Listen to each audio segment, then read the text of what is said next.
All right. Welcome to the big stuff. The big stuff. Big stuff. Damn it. The big stuff. Rebrand. Side quest. It's the side quest pod. Well, it is the Sorry big. about how I actually knew the. It is the big number. episode. No, it's the big 39. episode. That's it. Yeah.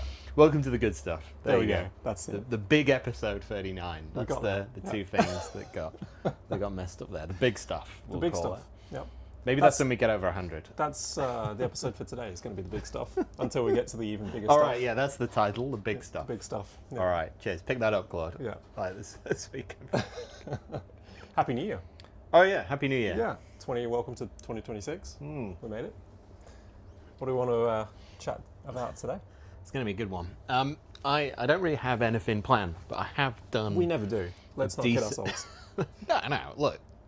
I mean, people did have should a know that predictions episode we a all, couple of weeks that's just all like you know, we wing that. Like, obviously, we spend hours. There's a every lot of week, prep that goes into it. Yeah. days, even just thinking through the nuances of what's going on in the market, how we're going to talk about Yep. it, different perspectives. A lot of sleepless. You know, sleepless let's nights. not pretend. I mean, now we have our own version of Slack. There is like a channel in there for this, obviously, which is It is pretty crazy. not really got anything in it. But I don't know. Like we were just talking about Dumpling Town. Should we talk about? Let's do it. Do you want to say what this is?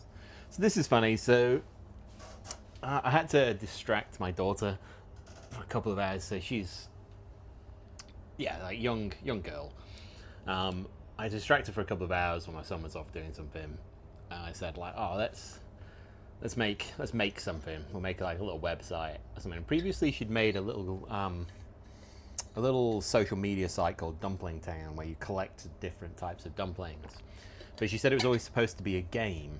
So can we just make the Dumpling Town game? And I was like, oh right, I didn't know this is a thing that was supposed to exist. Yeah. So I said, sure, let's sit down. And we spent about an hour and a half on this. And we created this little like, she said it's supposed to be a game, and it's supposed to be like Animal Crossing. It's a Nintendo game. Different There thing, we go. different Yeah. things. Animal Farm. It's the movie? More of an Orwell. Yeah. Yeah. Oh, the book. Yeah, of course. What was I thinking? But yeah, Animal Crossing was supposed to be like. So we started off and I was like, all right, Claude, we need to make a game called Dumpling Town, which Yeah. is based roughly on Animal Crossing, where you go and talk to different dumplings, and there's dumplings in houses. And it did like a first version of it. I gave it like a starter project to get going with. And it created this little game that was crap. And then for about an hour and a half, like I sat there with my daughter and we would just play the game, see what was broken, make the change, make one tiny change, come back, play the game, make one tiny change, come back, play the game. Yeah. And it's really developed into like quite a good little game based on being It looks a fun. little dumpling that walks around and talks to other dumplings. And Yeah. there's side quests in it, like so it has different game modes where you can complete stuff in the Dumpling Town world, but then there's also like almost like a Parappa the Rapper type rhythm game, and there's the treasure hunt game, there's rock paper scissors, there's a fishing game we haven't figured out how to play yet. There's a little economy in there. There's an economy, Yeah. like everybody just gives you money. It's probably a great easy economy. at the moment. Like Yeah. I wouldn't mind That's a good living in economy. Dumpling Town. Yeah. Get your own house.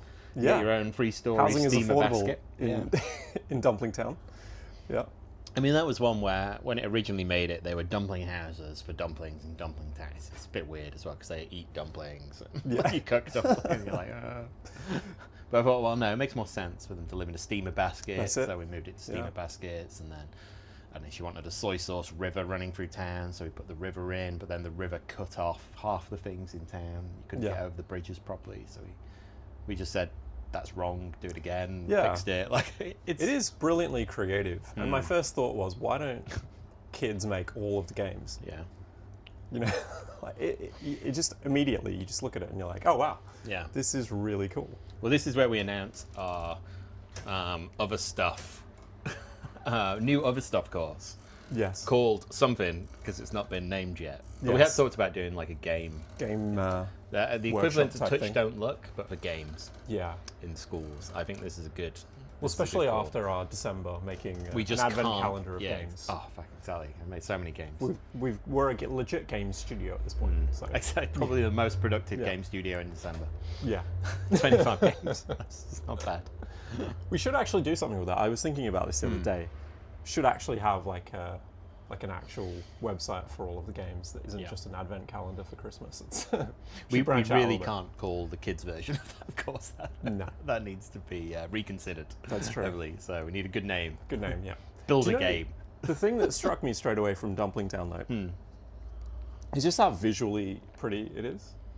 And like, as I said, we've been making a bunch of games over December, and this was the thing I always seemed to struggle with the most.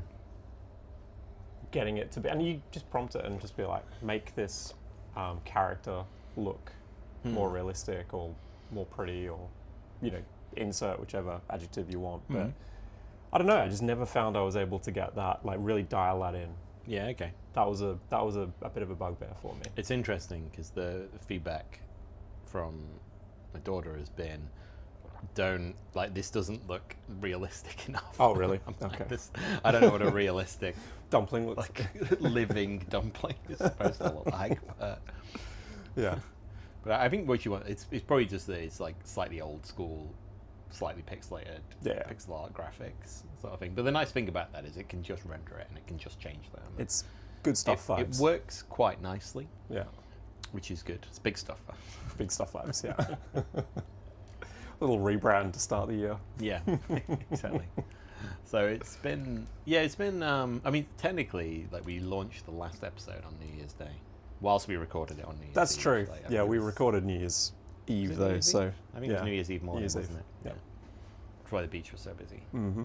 But yeah, so it's interesting, but I mean, I did explain to it, we can make it more realistic, but that probably means like making sprites for all these different things, which for the dumplings is not too bad. You can make like 20 odd sprites or whatever for different types of dumplings and put them together, but making like little sprites for all the different, because you can buy furniture and you can buy like paintings and you can buy like food types, it's different things. It's like for all that stuff you might not want to sit there and just crank out like hundreds of these things, because at the moment I think it uses emojis and like Unicode stuff, and it's like, oh, that's a nice trick. It's just they look a bit odd. Out of place. A little bit. But only because the rest of the world looks a bit blocky, a bit 8-bit. But actually I quite like that. I mean, it's a little bit like our scene generator. It's like the inverse of it. The scene is quite polished, but then the characters are just 8-bits. What do you mean scene generator? Sorry, I don't know what you're talking about. Yeah, obviously this is ultra high definition. This is us at the beach. This is just us at the beach. Like, I mean, people keep saying like, oh, could we use like a camera and we can record your faces? And it's like, it literally, this is our faces. What are you talking about? True. It is true. I guess because we say we're in the van. The van's just out of shot. Yes. Or something like that. I should actually. I'm surprised we get away with having a fire on the beach in the middle of the day, especially in Perth. Yeah. Total fire ban at the moment, so we can't really be getting. I guess that would be right. Yeah. I haven't really thought about it, but yeah. So Dumpling Town. Like, it's interesting because like all of a sudden there's just all of these ideas about what we could do with this as a open online. Am I going to become a multiplayer game? Dumpling magnate? We sell dumplings. We have our own dumpling brand. But it is interesting, right? Because it uses Nostr, right? Yeah, it uses Nostr identity. So I think that's interesting. I think as well, always start with Nostr, because then you get like logins and stuff for free, and you don't have to do anything. Like, you don't have to store anything. There's no password recovery. Now, no one's got keys, and that's fine. You just generate a key when they're there, and if they want to keep going with that character, then they're incentivized to save that key and write it down somewhere. Stick it in a password manager. This is what I like about these kinds of ideas, because they're quite creative for Nostr. Like Nostr can be like a bit challenging to wrap your head around when you haven't really dived into it. It can be quite challenging. So these kinds of things just expose more people to Nostr, get them their own keys without needing to think too much about it, and then it's quite creative to Nostr itself. So I think that's quite interesting as well. Like, games are quite an interesting vector. That's probably a bit underexplored. Well, I mean, I wasn't even. I published this morning. I don't know if you saw on Nostr, but I was finding myself, obviously it's the start of the year, Yeah. and so I was thinking about like habits and various things, and I was like, oh, I could do with like a gratitude journal. Yeah. And so I just built like a Nostr-based gratitude journal that you can nice. self-host. So it just uses your Nostr ID, and the point of that is that means, because if I've got an ID, I've got a key. And if I've got a key, I can encrypt stuff with good, strong encryption. Yeah. So I can write this journal, run it on a machine. Like, so I mentioned it to the wife, and she was like, "Oh, I'd like that as well." And I was like, "Oh, well, no worries. Just use the same one. Like, it just lives in our house. Everything you write is encrypted, so I can't see it unless you want to show me anything. So, go for it." Sort of thing. And then I just published that onto Nostr this morning and went, all right, here you go if anyone wants it. Yeah. But it's just like a tiny app that, it was maybe like a few prompts to get it done. It would have taken like an hour the other night. And I was like, oh, I quite want this. But then it's the same key everywhere. It's all my stuff. So it's all very easy to log into. There's no, you just use that browser extension and all of a sudden there's no barrier to entry to try these things, which is quite nice. Like, I'm a fan. Yeah. It does make a lot of sense. I was actually thinking about I'd started making a habit tracker a while ago. I was going to make a habit tracker. Yeah, it seems like it'd make a cool like micro app, but again, that'd be good on Nostr too. Yeah. Because there is that public accountability piece that would be interesting. Like, I'd like to be able to just post the kind of status tracker onto Nostr. Yeah, some stuff you might want to post and some stuff you might not want. You want the optionality. You could almost post like a Wordle style exactly. grid of like, well, it would be orange and purple. Obviously. Blocks. But to Nostr, and people don't know what your habit is. They just know that you're getting it done. You're getting it done, yeah. Sort of thing. Like stuff like that where, not everything. Because I'm doing a lot more like Nostr apps that, like, there's a weird thing with Nostr where a lot of people want to, this is probably a controversial opinion to a lot of people, but there's this assumption that you use Nostr as the database, which I think is incorrect. Well, it's not incorrect, it's just not, you don't have to do that, which is that like everyone will try and store all the data on the relay, right? As opposed to using it as just useful infrastructure for whatever it's good for. So if you're publishing public stuff, like, it makes a lot of sense. Yeah. Put it on a relay. Other people are trying to find it. That's the whole point of the thing. When you're if you're doing something that's for yourself or information that just doesn't need to be public, like you can encrypt it and then put it there, and then it's useful because it's there in other apps or if you want to use it in other clients. But you don't need to do that.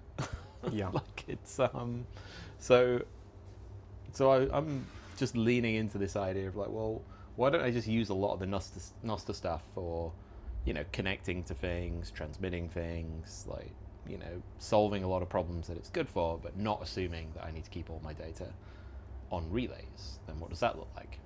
The interesting thing is, like, so this is how, so we now have like a Slack competitor. Yes.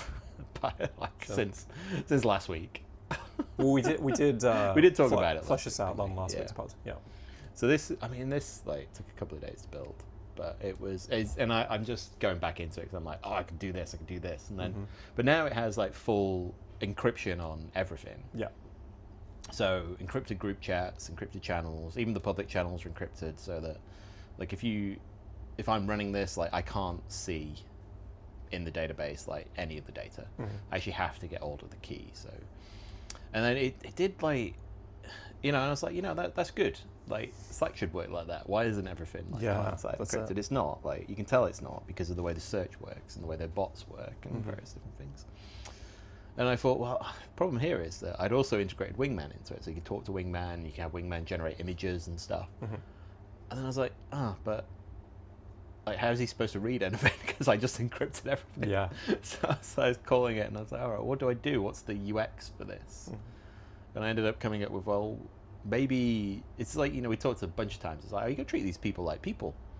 They're just like little people. That just happen to be robots. And so, because Wingman has its own sort of mpub anyway, I was like, okay, well, maybe he can only decrypt stuff. Like, we encrypt it to the Wingman mpub. Yeah. And then if you tag Wingman in a post, he just decrypts it. That's fine. That'll work. And so if he's in the group, he can see the thing. Yeah. But you have to add him to the group. Yes. So you have groups with AIs in and groups without AIs in, because it's probably not obvious to everyone natively, but if you have like an AI, it's like you can like anybody that's in that chat that then calls the AI, summarize this thread. You've just leaked everything that you've said in that thread off to like whatever third party it is that you happen to be using for the AI. Like it's well, we would do this with humans. Yeah. Right. But that's why I thought we have permissions with humans. The best version of the UX is like just because you can they can have an equal identity to us. We're all npubs anyway. Yeah. So if they're also an npub, then I just say, that one is Wingman. So he's in this group, he's not in that group. It's really easy to understand. He's in the room, he's not in the room. Yeah, I think that makes a lot of sense. I think there's something to this as well that's probably a bit underexplored, is just treating your agents like humans. Like I certainly do when I'm working with them. Basically, we've kind of talked through how we work with these things. Mush, do it now! Stop making a ringtone. I treat them very much like I treat my humans. Yeah. It's a reign of terror in the Wynn household.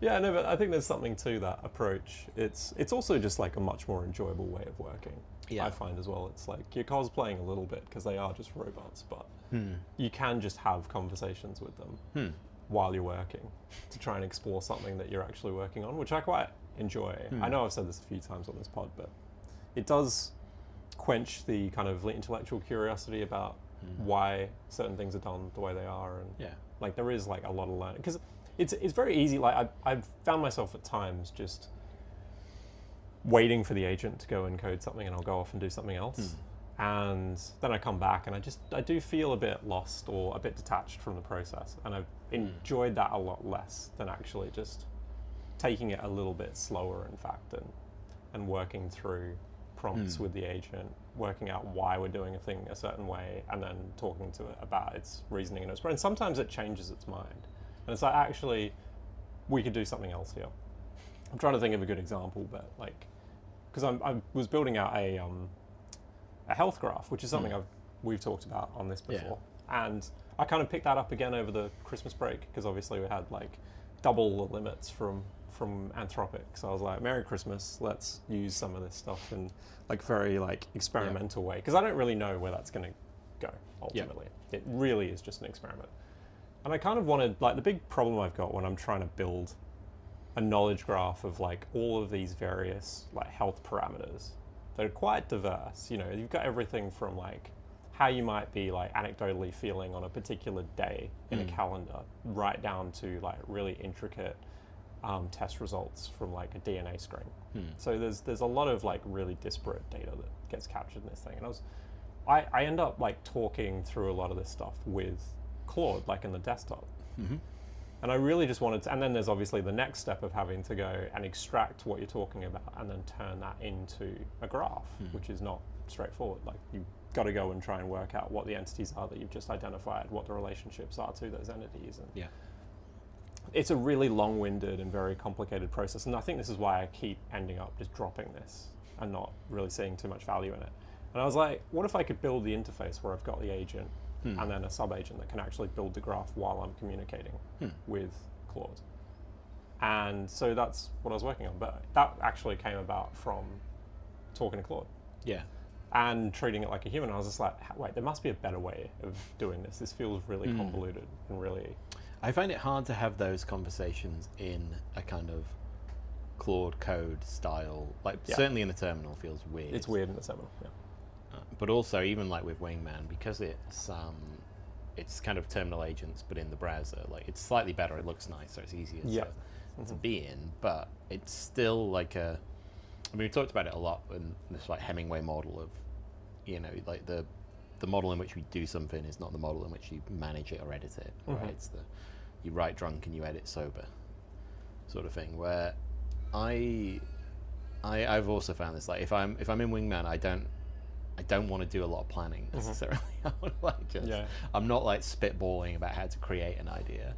And I did find as soon as I'd introduced marginal gains and started using that, I was like, and put Wingman in it, I was like, all right, here's a place where I can write down all the ideas that I've got, and then that turns into, that links to the tasks in the Kanban board and everything for development. And I was like, sweet, that's nice. And then I was like, ooh, but I can also add Wingman to this, and then I can spitball on the idea, and then that whole conversation is linked to the task on the Kanban. So it's like, oh, this is like the pre-planning bit of Wingman. Nice. I can use this. And this just developed like naturally from how I was using it. But I found the interface then for like just discussing it inside a thread in marginal gains was appropriate. It was the correct place to do it. And I just went backwards and forwards on a few different like options. I think the encryption stuff I talked about in there with Wingman. There was a bunch of stuff in key teleportation, which is a thing I'm looking at for particularly for like non-native Nostr users, for like how to like, I don't really want people to have to keep, I don't know, copying and pasting NSEX in public. So like, what's a better way that we can achieve something similar to this, but without insisting that they set up remote bunker signers or browser extensions? Because like browser extension is great on your computer. Yeah. It's kind of awkward on mobile. You can get a reasonable Safari browser extension in. And I think there is stuff on Android where you can do bunkers and stuff, but I feel like the bunker thing is a little bit... The UX isn't great currently, or at least it's not standard enough. And I'm like, I think for apps that I control, for like a community of people that I'm going to bring to Nostr but aren't necessarily Nostr native, I can probably give them a kind of like, it's not quite perfect, but it's better, and then you can graduate to like a perfect model later on. Like once you understand what's going on and why you care about this private key enough. You do just need to get the toe in the door. Yeah. And then it flows naturally from there. Yeah, I think that makes sense. Yeah, it's interesting. Yeah, what I was just going back to the chatting in the terminal. What's interesting, because I think you're right, it is a bit strange to have conversations in the terminal. This doesn't feel quite right. But I have found that the agreeableness of Claude code is just like way dialed down compared to chatting to Claude in the desktop app. And so that makes it far more valuable to me because it will just tell me I'm wrong. Yeah. Whereas I almost never get that. I mean, you could have, apparently Codex is even less agreeable than Claude. Yeah, and I will switch between the two pretty, like often when I'm saying Claude code, it will just apply it across any number of these agents because I tend to switch them around quite a bit. But yeah, I just find it's much more direct. In fact, I was like on the encryption stuff. Maybe it was the key teleport stuff I was doing. I think I was doing that one with Kimi K2. Yeah. And like, I was like, it was very, very disagreeable. Yeah. And I was like, no, you're wrong. Like, this is how it's just getting into a shouting match with your agents. Yeah. It was a bit like that. And it's quite a good one. It's one of those that, I mean, I quite like as well that like a Slack style interface for that sort of conversation is like, it's as real time as it needs to be when you're doing real time, but it's also, I know where it is. Like there's some sort of logic to it, like as in it's stored inside a thread in a chat, which is in a channel.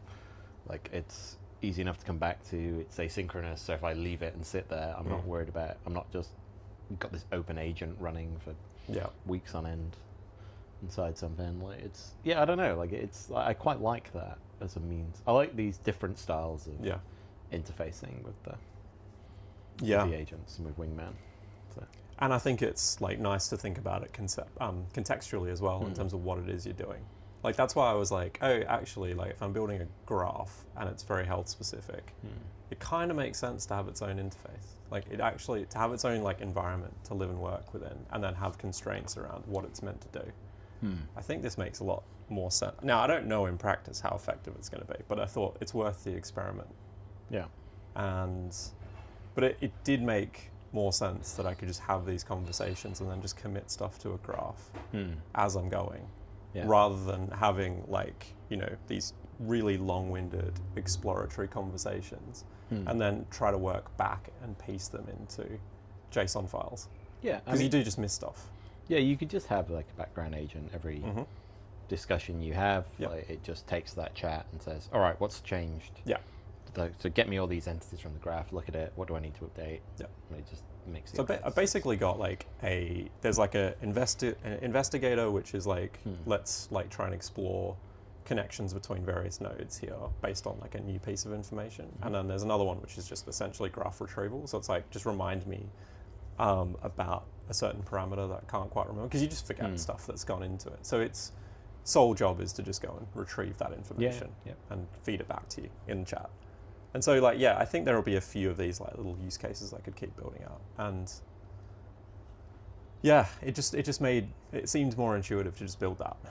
So I'll see how it goes.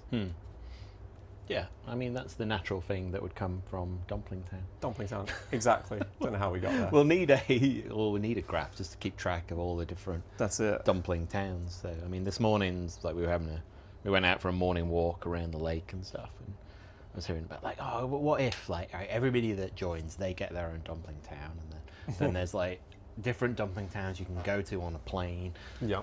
And you can go and visit, and there's public Dumpling Town, and then there's like, and it's like when the Olympics is on at Dumpling Sport Island, we run an Olympics, and then like and the Winter Olympics. I was like, okay, but that would be at Dumpling Mountain. It's like, yeah, that's it. It's just like it's kind of interesting. There's like no end of ideas. Like we've already got like a Kanban board with about 50 things in it. It's nice to get isn't it? to, Yeah. and then there's this, and it's. What I quite like is it's just exploring, like, quite a young age, like, all right, well, how would you get this thing to build this for you? Yeah, completely. And, like, it started off with me, like, she would say something and I'd interpret it into the thing, and then more and more I'm going, well, just hit the microphone button and just say what you want, but, like, I will help her, like, think about, like, well, to do that, you would say something like this, because she can't always, like, she's young enough that she can't always quite articulate what it is she means. I'd be like, oh, do you mean like this? And she's like, yes, that's what I'm saying. And it's like, okay, let's put that in. I mean, I still have this problem. Yeah, well, I mean, I like think we probably, we're all going to have to learn how to talk to these things, like, I think, so it's pretty solid skill to be picking up at that age. So I feel like, I mean, game. We could go off on a different rant here. I'm tempted to, but it's like, I feel like this is like an invaluable education for young kids. Yeah. And it feels like this is the kind of education that you don't get from our education system. It's very like rote. So it's not an education system. It's build compliant little people for the Prussian army system. That's it. Yeah, we agree. Yeah. But yeah, it feels like this is... like you have, I don't know, Ken Robinson. Yeah, exactly. Yeah. How schools kill creativity. Still probably the best TED Talk I ever watched was that first one. It feels like you've got essentially unlimited creativity at that age. Like, none of it has really been like knocked out of you just yet. Yeah. And now you've got a set of tools that are actually quite approachable. Yep. All you need is like agency and creativity. Yeah, exactly. You can build all sorts of stuff. I mean, they're all in the kind of software space currently, but there's no it'll obvious reason why it has to stay there, right? Like it really is like an orchestration tool. Like it can just, there'll be a point at which this can just help you spend money to do stuff. Completely. Oh, I also put a wallet in Marginal gains if that. Yes. So we've got wallets, we've got... I'm keen. But it does make a lot of sense. I mean, I think this is why, we've also talked about potentially running these kind of sessions, these touch don't look type sessions for speed runs for schools as well, because I do think like getting them across the tools, and you only need to just, again, this is another situation where you just need to dip the toe in, and then all of a sudden you're hooked and you start to explore and you just don't know where that's going to go. Yeah, well, I mean, the school could run its own Wingman as well, right? Exactly. Exactly. Why not? I think this is... That teacher, that could have been a Wingman. Probably not going to be too popular with teachers, but that's fine. I think teachers will love it, because... They should. Yeah. It's something easy, so... I mean, they're already trying to do... trying to get the students building things, but I find they're often these really quite controlled, closed environments, a lot of Microsoft tooling, and it just feels like there are limits on what it is you can build anyway in those environments. I think my boy's been doing like Scratch stuff or like various visual programming languages and like teaching you how to do for loops. And it's like, that's fine. You'll probably never need to do that. That's it. It's kind of like we're gonna abstract that away pretty quick. By the time give it another 10 years, we're probably not going to be handwriting for loops anymore. Yeah. So don't worry about that too much. It's useful to. That said, it's always useful to understand the principles. I remember at uni, I was taught when we were taught software engineering. They started by teaching us how to hand code like a microprocessor in binary. It's like the most like sort of awful experience of trying to get a computer to like just add two numbers together. Yeah. It's just like, fucking hell, like, why would I ever do this? and then you got, I think we did binary, and then like you move up into hex and assembler, and like by the time you're in assembly, you're like, oh god, I feel like a powerhouse. All of a sudden I can do anything in assembly. It's like, that's pretty low level. But then then you go through like, I don't know, programming gate arrays and programming with things, and then eventually you end up at C and Java, and I was like, you see the power of abstraction. Yes. It's like every time you abstract something up, you just gain so much more flexibility and agency and ability to just affect stuff quick. But it is useful to know where it comes from, and you will always need people to do that sort of stuff. This is the should people still learn how to code question that often gets. I do think there's like there is value in just understanding this stuff. There's questions like this. I almost find a bit like. It's like, well, what do you mean should? Yeah. Like, are you forcing them? Yeah. Like, do they have to? Like, people that want to learn how to code will learn how to code. Exactly. People that don't want to learn how to code won't learn how to code, and we won't need to. Like, it's fine. Like, there's no like should, would. I don't know. Exactly. Like, this is one of those things. It's like saying like, all right, let's just dictate how society should look. And it's like, nah, just like everyone's going to make decisions for themselves. I think it's more like, if let's just assume there's interest. I know like they obviously push STEM pretty heavily in schools, whether you want to learn it or not. But that tends to be the case for every subject. And they probably shouldn't. Yeah. I think maybe the framing of the question is more like, does it make sense for someone to actually learn how to code if this is the direction they want to go down? If like essentially the middle part of product development is just getting like abstracted away. I feel like what we're really saying there is coding going to be something that I could turn into a job for X $100,000 a year? Yeah. I don't know. No, probably not. Yeah, exactly. I think probably it's not, like, because we've invented a tool that just does it for $200 a month. So that's your competition if your assumption is that you handwrite all your code. Yes. So you either become like a code artisan, who are the people that will handwrite the libraries that we then pick up and use for the complex stuff, I would suggest, or you are competing against robots. I like that framing there. Like stuff. So, you want to be the Japanese woodworker. You don't want to be the woodworker that can churn out an IKEA table at about 400 times the cost of IKEA producing the same table. Exactly. That's a hard market to live in. So I wouldn't do that. I would, but be like an artisan carpenter. That would probably still work. Yeah. Like, so much more stuff is going to become like artisan, craft based. But learn how to code if you really enjoy it. Yeah, if it's interesting to you. I mean, I'm kind of learning, but I'm learning by doing, and I'm not going, there's a syllabus here that I need to follow. I think even a lot of people that really got into coding, what they really liked was creating shit. Exactly. And so I remember like Gigi wrote about this in one of his posts. I think it was maybe in the Boris post that he put out there, where it was all about how it's fun again. Yeah. Like it was. I got into computer. It was fun, and then it came like just frameworks on SaaS things, on platforms, on frameworks, on just getting to know shit and complex. And I stopped because it was rubbish. And then it's like, now I can create again, and like I don't need people. I just do stuff, and I just think things into the world, and it's fun. I think that was like another way of saying it, is it became corporate. Because essentially then it's like, I've got to do this. I've got to do a certain set of things and paid a certain amount of money. I don't know if I think, I'm putting words in his mouth here. So friend of the pod, let's reach out. Let us know. Confirm for us, Gigi. Yeah. But I think it was more just like the act. Like software became way more complicated in the last 10 years. And like there was a lot of expectations of how stuff was to be built. Yeah. And it was just harder and more shit, because it wasn't really working in corporate space for a long time, I think. But it's just the act of creation is simple enough now that it can be one person spending a couple of hours in the evening and you will literally create something. Yeah, I guess my extension. But that's always was back when you used to like Yeah. hand code like HTML, Yeah, of course. you had that same vibe. Like I remember doing stuff early doors on the web and be like, shit, I can just do Yeah. this. And then it was like, why is this so complicated? Why like read 40 books before I start doing anything? Yeah.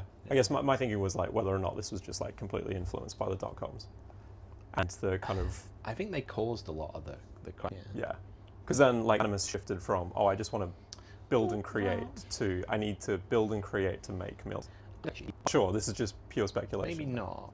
I can't quite remember that. I mean, I think maybe it's just that like it used to be like, you used to like hand code like PHP and HTML or something like that. It was possible. And then we wanted to do, we said, oh yeah, but then I can't do this and I can't do this. And we do want to do those things on the web, so we created a lot of this complexity. There's certainly a lot of complexity got baked in because of things like auth and security and there's a lot of crap in the internet because of like a big company mentality. I must help them do a lot for us, which is good. Like it's a very nice primitive that everybody has a key. Yes. Just dealing with that at the moment. It's like if I want to do, like it's if no one's got a key, like how is anything like it's like to say everything's encrypted. It's like, what do you mean? That's encrypted. Like how? What is it encrypted with? Like what's the key we used when we encrypted that? Like, it's our key. It's like, all right, so it's not encrypted. It's like you've got a key. Like it's just what you're saying is maybe if someone hacks you and they don't hack that key, then they can't see any of the data if it's at rest. But to your like all your servers and everything that you're running in the background, this is all just wide open. And like I would have no way of it's not. Like it's only being encrypted if it leaves my device encrypted. It's leaves my device. So how do I know the key's on my device? Well, I log in with my key, then I know it's a useful primitive. Yeah. To have that. Yeah. And also payments.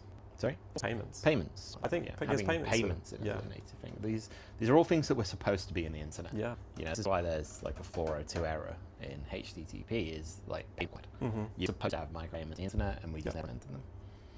And banks don't like. Banks would love to do sort of stuff. Governments don't like you being able to spend money in a way that's not the regulation. So it's a banks react problem more than it's a technology problem. Yeah, I know. I think I've spoken to for me for Nostr was actually payments rather than identity, just because that to me felt like it should always have been simple. If I want to send you money, I should have all of these like intermediaries stand away. That's you don't just have to. Here, just like hand me some cash. There you go. This is it. That ability to just send money without them asking for it is quite groundbreaking. Yeah, I mean that's one of the reasons I wanted to put a. This is so hot. It's one of the reasons why I wanted to put a wallet into marginal gains was if we're going to chat, you should be able to zap each other and just like go, good post, bank, here's 21 sats. You can directly reward value and when you want to receive those sats or not. That's the beautiful part. I can just send it to you. You may not want me to send you sats, but I'm utilizing value, so I'm just going to send it to you. I think that's right, because it's just, it's really permissionless. Yeah, and in sense as well, like just, we've got like chaps, like obviously Statwork was just, you could just boost each other every time anyone makes a comment. It's just like, it's not like everyone just boosts back forward. It's the same money, but it's remarkably complex. It's way nicer than a like. Like if you like a tiny bit of money. If you post about Dumpling Town on, let's say Twitter, and I'm like, Pete, I really like this. Let me do some money. You go, I do my details. So you could have like you could. It's quite a lot to set, but then there's I friction. Give that person that, and then that all becomes that the middleman. Yeah. It's way easier just to write a lightning address and just go, send it here. Exactly. And that's quite easy to say. And you can like give everybody like the thing called npub.cache where we'll set up a lightning address that you can get, which is your npub at npub.cache, and all it comes in as cashew payments. So they lock all the money they receive to your key, so only you can redeem it. Yeah. And so it's effectively, it's like a semi-custodial maybe, but it's kind of don't have access to any of the money. They just have data that you use to claim money. Yes. It's quite clever. And you can do that with zero friction. You don't need to be logged in anyway. You don't need to set anything up. We can just give people those addresses. Yeah. Right. Yeah. Cool. I like it. There's a lot of the internet. Yeah, it could be the big stuff. It could be big stuff. Although interestingly, big stuff. About the micro app. Stuff. It's like little apps on the same common framework. Yeah. I know the last time my starter app is basically just a Nostr authentication. Yeah. And then like all the installs for that built in libraries, and then I'm good to go. But I built Google Authentication for quite a while. I think I will. I think I'll just make everything Nostr, and then when people go, can I log in with Google? I'll just say no. Yeah. Yeah. I say no. It's one the npub, that's your username, and there's one that's nsec. Just put that in your password manager, and can you help me recover it? Nope. Look after it. Yeah, I think this is. You're an adult. Come on. I think the macro app approach is, and I think we'll see more and more of this. I did see a tweet this morning, I don't remember who put it, but it was doing the rounds when I got it. And well, we've explored it, I think, in plenty of detail. That's true. What to spend your time on? Yeah. You know, because when you can build everything, what do you like? We both CRMs, you know what I mean? Just like casually, just picking up CRMs. Like my version is definitely a bit more complicated, more than anything. Like I was like, see if I could. Like I was actually surprised at the state of CRMs. They haven't really changed that much. There's some interesting stuff with AI, but not really like groundbreaking. People enjoy for the sake of it. But there was one called like, I don't mind the framing of this. Like, it's just essentially like a set of tables. Like, and all I need is a bunch of functions, so I can start to filter through this list, create sublists, so that I can add to people, and little things like that. But I basically was able to copy that. You'll copy an app in a day. Yeah, it's good. I mean, why not? I don't thinking's already been done. You know, with some of these apps, like they've thought through like a lot of the UX. Yeah. And it doesn't really. I mean, I sense did the same with Slack. Slack, I'll just do it. Like, does this do that? But Slack would be better because But it's you got don't a have few to hold the crap that comes in as well. No? Like Slack should run a ledger to it. We talked last week, and it just should. So you can just improve this stuff. Take the thing that has already injected this process. They've got a lot of data that sits behind. Absolutely, and just make free. All right, keep talking a sec. I'm just going to put the laptop aside because it's like it's overheating. So, but I do snapshot voice. Well, so you keep talking. I'll keep going on this. It's very odd having a podcast where you feel you're just this is what I do. All actually just people talking at a screen. Yeah, it's still capturing. It's still going. The mics. We're good. They're fine. We're good. This is the. But we'll find out. You might miss the last 20 minutes of this. The beauty of lo-fi pods is that sometimes they're a little bit rough around the edges. But yeah, there was this question around like, well, okay, what do you spend your time building? And I'm not sure. I think a lot of the time it's just pure experimentation, just built for the sake of it. But I do think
get to a point where you just get to a saturation point, and then it's like, oh, okay, now you've got some premium stuff, and then there's just a lot of everything else. What do you build? This is why I think that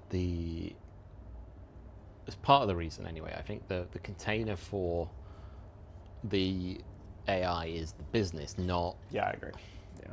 It's not an app. It's not a thing necessarily. Like, what you'll want is you need to have like something else that's not software that makes the money. Yeah. Software then becomes the thing that you use in whatever the other thing is that you're doing. And you just have very personalized software for your business.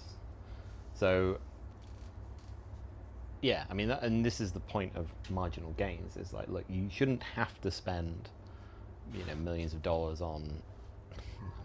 Most small businesses don't spend millions of dollars on stuff, but you know what I mean. Like, you shouldn't be like the most expensive. So you shouldn't have this like $20 billion company that just does like it's gonna let you chat to that guy over there. It's just he's sat next to you anyway. Like what the fuck? Like that doesn't make sense. Yeah. It's like it should just be like whatever you need to do, and it should also do the other thing that you need it to do. And like when you go to Slack and say, it doesn't do this, they'll just go, well, we don't care. Who are you? Like, fuck off. You're not interesting to us. Yeah. You should just go like, it doesn't do this. And then you go to Wingman, you say, can it do that? And it goes, yep, does it now. And you're like, cool, sweet. And you move forward. So like, that's how software should feel. You should just have your own internal software team that's practically free, that just builds you whatever you need. And the only purpose to building it was because it runs your business. So the business is the thing that needs to exist beyond the software, and we just make the software to make it run so that it runs better. Yeah. And it reduces the costs in almost everything. I mean, this is how it makes software comes into the real world more, is you start to reduce the number of people that you need to run the stuff in the real world, because so much more of it runs in software, because you can make specific software for it for an audience of one. So you can make your own software for this thing. It doesn't need to be that someone identifies you as a large enough TAM that a bunch of people can put millions of dollars into something because they think they can make billions at the end. Like that's how you end up with like people talk about AI slop. Like that's like VC slop. It's like absolutely. It's like you had a whole business model which was just we can only make stuff if we think we've got a $20 billion target market at the end of it. It's like, well, what? Because there's no way to approach anything. It just means that like, all right, we can only build stuff where we think that everybody in the world could use exactly that exact same thing without any personalization. Like I really look forward to the re-win amplification of the net and just personalized software that does exactly what you want. Like it's interesting. My phone home screen is suddenly just getting overtaken with versions of apps that I've just built for myself. That are like apps that I already had, but now they do what I want. It's like, so I took marginal gains. I have a second version I have multiple instances running already, but one of them is for running just a family chat. So like, I don't really want to sign my kids up into WhatsApp so that I could send them a message. And like, they've got their own iPads that they can use for like, a bit of time every day. And like, I can talk to them because I've got an iPhone, so we can message. And I would like send my son memes and stuff like that, backwards and forwards. And my wife's always been a bit annoyed because she doesn't have an iPhone, so she can't talk to the kids. And it's like, well, what do you do? It's like, well, do you go and get like, what do we set up? Like WhatsApp? Well, WhatsApp wants a phone number, so that's out. Like Facebook Messenger, I don't want to give them a fucking Facebook account or any other account. And it's like, Signal expects a phone number. Like nothing just works. And it's like, okay, but even if I did, like, where does the data go? Like, how encrypted is it? And I was like, well, what if it was like all the data lived in the house? It was all encrypted before it left their device, and I just store it myself, and we have our own app. And I was like, sweet, this does it. And it's like, all right, we can use it. Actually, and then you go like, you know what? Like the family is a bit like a business in that we do have to coordinate a bunch of stuff. So having like a shared calendar and shared like action lists and various things that we can all just see. Or like little news feeds, or like we can have, there's a silly channel for just posting like memes and silly stuff that's funny for each other. It's like, that's nice. Like I do with friends, or like, you know, we have like a calendar so everyone knows what's coming up, or I feel like that's like another like really we can all just talk to good each use other. case. It's like, sweet. Is that like, do those kinds of products exist? I mean, I've never really looked into this. I don't know. Family chat stuff. Family I don't know. chats, Maybe family not. Maybe we orgs, should just, I mean, we spin it out. I've chore already got one management, going, so. you know, like who's taking out the bin this week, these kind of things, you know. Like Yeah, I mean, you can put the chores in there. Well, and task list, you know. wallets. And wallets. So then they so can just pay. You pay pocket money in Pocket money's in there as well, Yeah. There you go. I mean, I think that could be quite handy. I'm not sure what exists. I'm sure people would have to pay quite a bit for stuff like that. But that would be quite useful. Yeah. And these days, the kids all live on their devices anyway.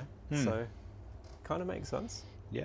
Just, I hadn't really thought about that. That's like that, little side, another side. We're basically just side questing. We've got the main quest what is was just that a series of podcast side that we quests. did? It was quite a popular one where we said we were going to stop side questing and stuff. Yeah, we did. Well, I've a therapy shipped session. so much stuff in this last. Like this Yeah. was my whole. I remember getting up at Sovereign Engineering, drink. I will.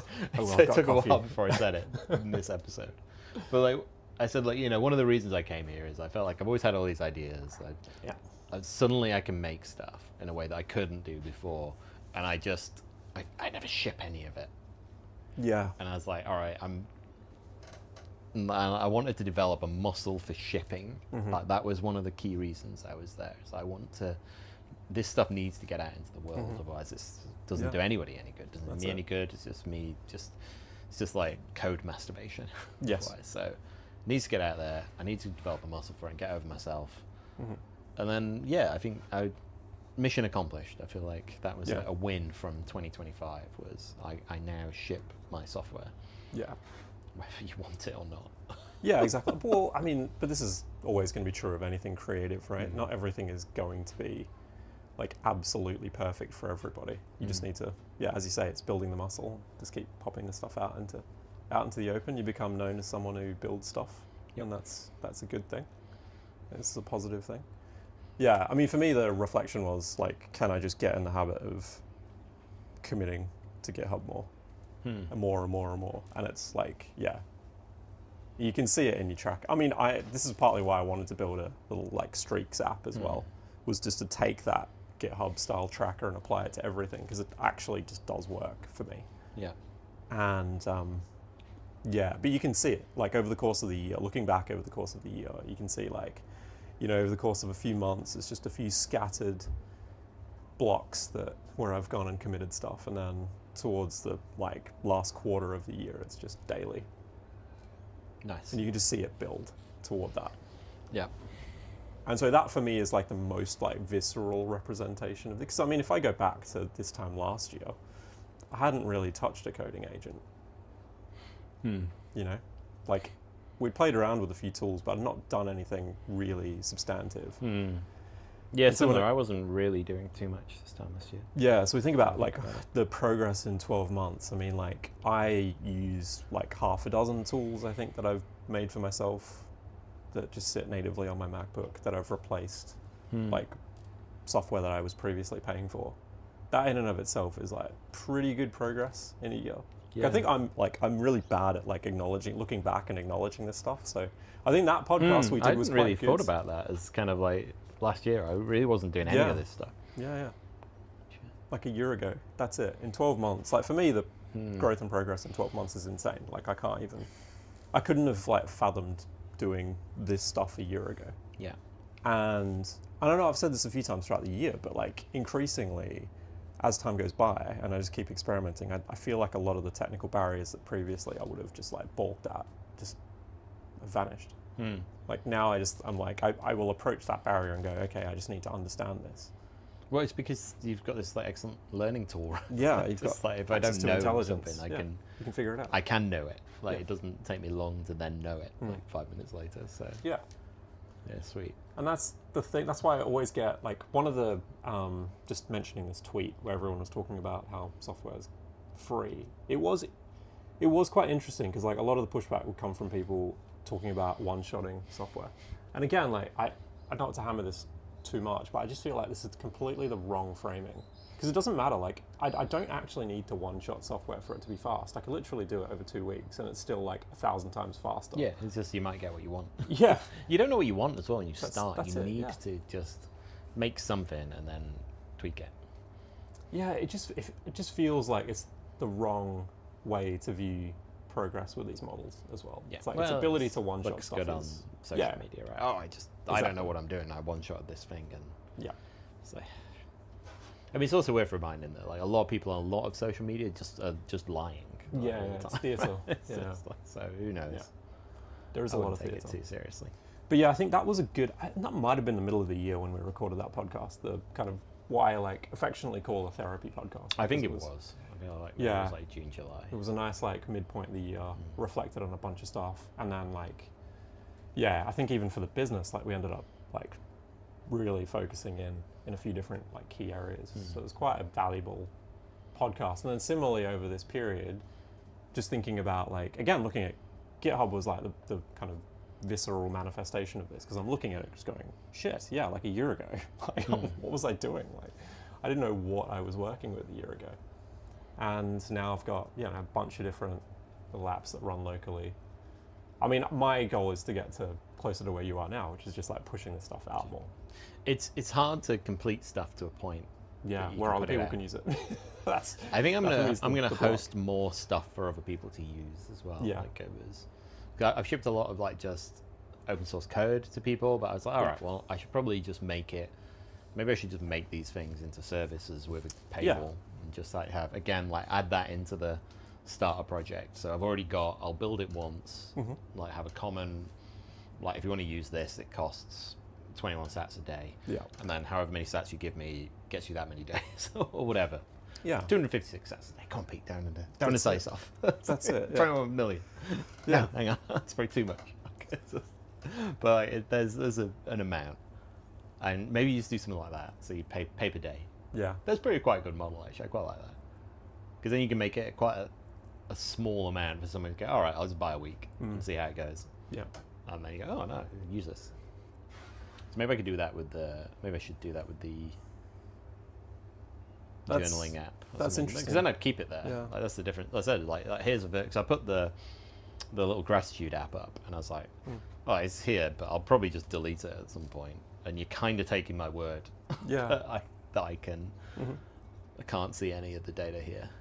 But if you look at the code, you'll see like, oh yeah, it's all client-side encrypted. If you use a browser extension for Nostr that calls out what I'm trying to sign, you'll see the events it's trying to sign. It's like, okay, I'm encrypting this to your public key. It's like, okay, sweet. But it's The pricing stuff was the reason why I first built the like Screen Studio clone as well, because I was like, in my head, I was like, I'm using this like, I don't know, once a week, if that, maybe twice a month sometimes, you know, and then you're like, oh, so each time I use it, it's like $15. Like, this is stupid, you know? That was like my rationalization. But if I'm, you know, paying like 100 sats every time, or 21 sats even, every time I use the thing, then it's like, you know what? That's kind of fine. So I think with that, I used to use it quite a lot, and I bought it. I bought the professional version, but I didn't realize that they don't. I think you only get updates for a year or something like that. Oh, really? And I was like, oh, that's a bit. So I kind of got the professional version with this fee that I paid, but then it's not. Like, if I remember, I thought I'd bought like a perpetual license for it, but it just wasn't. Yeah. It just meant that I could keep, I think it was phrased a bit like that, but it meant I could keep the current version, but I could never update it. Yeah. And it's like, oh, that's a bit. I feel like if I just added like the camera and recording features, like that would be quite valuable. I'd just send it to you, you could use it. Yeah, exactly. Because I don't tend to do that much, to be honest. I don't tend to record myself overlaid on the screen, but that would be quite useful. So I could probably just add that in. Well, it's the editing bits kind of useful afterwards as well, but it's really just, I don't know, like I kind of like that there's software that it goes wrong and I can just fix it. Yeah. Like it's just, that's kind of cool. Yeah, I do think we will see like a lot of like pricing disintermediation here as well. Like it just makes sense, like you'd shift more to usage-based pricing. Like if the software, if it gets like so cheap to just create the stuff and push it out, it makes sense that you would capture by usage, because then at least you know you'll have a bunch of power users who are using this all the time and they're getting value out of it, so they may as well pay more. But it's still like a micropayment. It's just a volume-based business at that point. Yeah. So. Well, as I say, I'll create a little, almost like pay-per-use setup, and then I might then republish a bit of a starter project on GitHub that has how you can pay me, how you can authenticate using Nostr. Yeah. I think you start launching, to be honest, way more of these little apps. That would be like quite useful as well if you had the interface, like that just preloads the kind of the starter kit, and then you could just like build the app from there. Yep. For people, that would be quite, because I do think this is like, and it comes back to what we were talking about with the terminal, like having that interface to just build apps and deploy them would be quite useful. So, yes, I have like some stuff. Here we go. Some other stuff that I've been working on in the background. Well, one, I'm working on this like little agent called Hal, and so Hal is named after Hal Finney, who's he's famous for being early in Bitcoin, but he has a famous tweet where he says running Bitcoin. And I thought, oh, well, I need something that's going to run all my apps and like create stuff for me. And it's like my sort of service worker in the background. I was like, oh, I'll call it Hal. There's also like nice. Hal, like the Space Odyssey type computer as well. And I thought, oh, that's a good name for an agent. And he can be running apps. So it's like a little interface where you can say, all right, this is how I want to run my apps. And it'll do all the orchestration for them so that, so many times it's so easy, like when you create an app to then just go run and you let it run. And then at some point in time, your wife unplugs your computer or something, and it's like, oh, I've just lost 50 apps that I now need to. I didn't write down like what was on what port, or like what was fuck. Like I just need to like stand all this up again, and I've lost a day of just restarting shit. I was like, why have I done that? Why am I not just using this? There must be a better orchestrator way. For it. Well, I mean, like all the stuff exists, and I've used it before. It was just because it became so quick to create and then just run that app in the moment that I didn't really think about the keeping it running for a year sort of thing. I was like, okay, so I've got this, and how I was thinking like, all right, this should be the thing that kind of like manages the apps, sort of thing. So it's as is often the way, like a lot of this stuff went into Wingman as like, all right, I need something that does that, I need something that does that, I need something that does that, and it kind of does it. And I was like, I can probably take bits of this out into another agent. And we just flip into that when we want to look at apps. Because like Wingman should be about development. And then when it's running, Hal runs. Hal's production, your development. Sort of thing. And then nice. Marginal gains, you're planning. Like it's like there's an app for all of the bits of this, and then they'll all just be consumed from Marginal gains. You just talk to Hal and say, Hal, can you just update Marginal gains? To go, yep, sweet, no worries. He just goes and gets it, pulls it down, updates it. It's like, oh, we've got a new app. Here's the GitHub repo, can you install it? And it'll go and get everything, install it, run all the dependencies through, set up the orchestrator logic, get it running, put it on a port, manage the web address. Done. Yeah. I like it. Yeah. That makes a lot of sense. Makes a lot of sense. I love how we're just like, this is now just like a stream of consciousness for all this stuff, really. It's good, I like it. Yeah, it's the big stuff. This is the big stuff that's coming.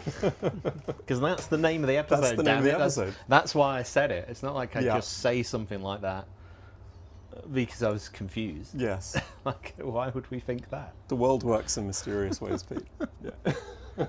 All right, so game workshops for schools. Yes. Get on that one. What needs a name? Level up. Yeah, something like that would work. Yeah. Nice. Well, I mean, I like level up. I almost don't tend to like spend too much time thinking about names now. Just like it works. Let's go with that. I think they should sound memeable. Level up, like you can already imagine the poster if you know what I mean. It fits with the 8-bit thing. Yeah. It could be called One Up, but I don't think kids would get that reference anymore. Level up is a good one, and it's about leveling up. You're learning new skills. Yeah. Yeah, we could outsource this job to the kids, like ask them. They've probably got some good creativity. No. It's like you just say it, and then it either sounds right or it doesn't sound right. It's actually all work. And then you move on. I think that's a good one. I feel like that all the names have come like that. It's just like, we could call it this, and then you go. We'll just literally that's don't right. too much about it. That's good enough. Yeah. That's funny. That does this. It's true, actually. Like that's how I would brand it. Every single name that we've come up with has come up that way. Yep. Just in random conversation. Like the big stuff. Yeah. Nice. So I'm going to shout out friend of the pod. Yeah. Alex. Oh, very good. who's been making games. Excellent. There you go, Alex. Shout out. Making games. Where can we find out more about these games? I think he's just doing them for himself. Okay. He's experimenting with 3D modeling. Oh, that's cool. So he made I think he's done a 3D model of his girlfriend to use in the game, so I don't want to ask too much about these games or if I should can't inquire. Yeah. Interesting. I have seen people do this, like Claude MCP with Blender to make game assets. Yeah, okay. And I think that's quite interesting because that, again, like Blender's quite complex. I remember like I downloaded it once, looked at it, and I was like, oh, this is going to take ages to try and like skill up on.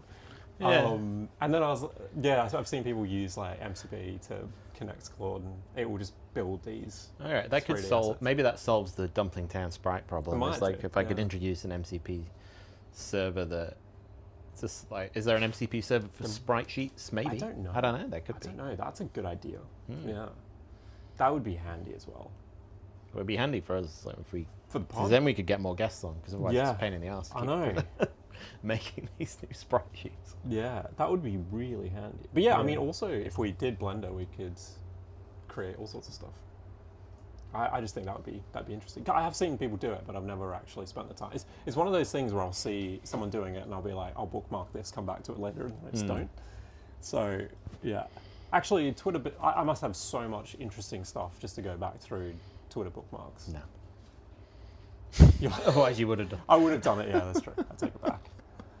I just assume that you either remember it or you I don't. don't remember what's in I feel there. like that's like No. the Giga Chad Yeah, I version don't of remember like what's in to-do there, lists is if I want to Bookmark do it, list. I will Yeah. know that I want to do it. It's like I'll write it down on a piece of paper. The issue, I think, with Twitter is always that, like, the headspace is always wrong for learning. Like, I'm not actually ever in there to learn something. So, Yes.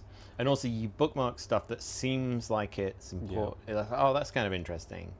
And then you hit a little bookmark and then you carry on like doom scrolling. doom It's scrolling, like, well, yeah.